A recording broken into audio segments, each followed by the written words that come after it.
My name is Ashley Adair. I currently work for Tri-County Human Services as a certified recovery peer specialist. I've got almost 12 years clean and sober, and I know that helping is my purpose. So I was born and raised here. I got high here, I got clean here. And so for me, that's a big deal to really help the other people who are here struggling as well. I grew up not really feeling like I had adequate attention. So I sought attention, whether it was through good behavior or bad behavior. It didn't matter.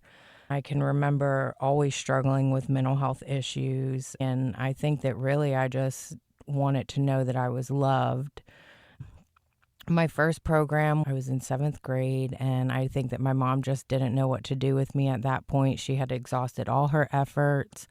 When it was time for me to come home, I did, and I acted out, and I got with the wrong people. I ended up having to go to another court-ordered program, and of course, that didn't work either.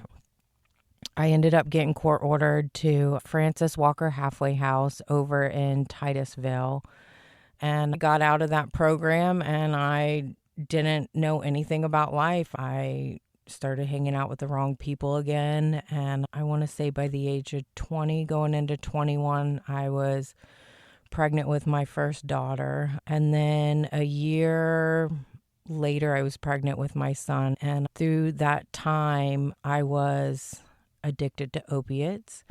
Department of Children and Families got involved, and I want to say I had maybe 7 or 8 arrests within a year period. And my kids were in the system, and they were placed with this very nice couple. I got arrested for that last time, and I sat in the county for a year on a possession of marijuana charge because it was probably like my 5th or 6th one. And during this time, the magistrate was like, okay, your kids have been in the system for a year and a half.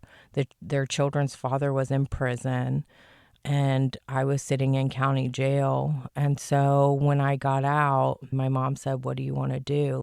It was the lowest point of the low.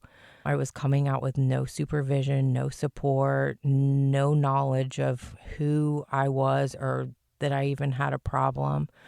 And I said, okay, I'll go into treatment. And so I went through Razoo, and I want to say I was only there 50 days before I had to go in front of the judge to terminate my parental rights.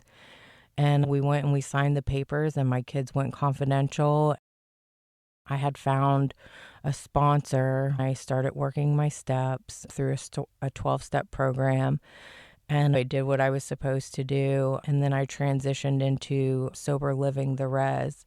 And the res was kind of like a blessing for me because a lot of the parents get left behind. We get left behind in treatment to pick up these pieces of what our life now looks like when we don't have our children, we don't have a home, we don't have anything.